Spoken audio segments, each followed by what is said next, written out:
அஸ்ஸலாமு அலைக்கும் வரஹ்மத்துல்லாஹி வபரகாத்துஹு. தினமும் ஒரு ஹதீஸ்.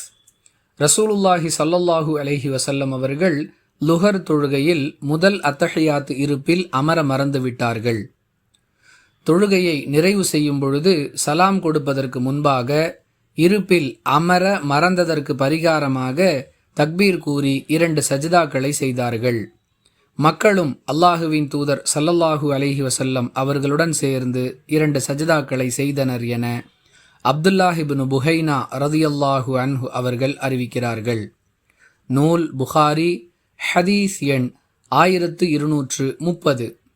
அன்பிற்குரிய அல்லாஹுவின் நல்லடியார்களே, ஒருவர் தொழுகையின் முதல் அத்தஹியாத் இருப்பில் அமர மறந்துவிட்டால் அதற்கு பரிகாரமாக சலாம் கொடுப்பதற்கு முன்பு 2 சஜ்தாக்களை செய்ய வேண்டும் என்பது இந்த ஹதீஸ் சொல்லக்கூடிய பாடம்.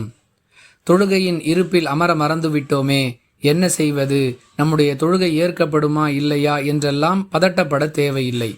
சலாம் கொடுப்பதற்கு முன்பு இந்த நபி வழியை நடைமுறைப்படுத்தினால் போதும். புரிந்து நடந்து கொள்வோம்.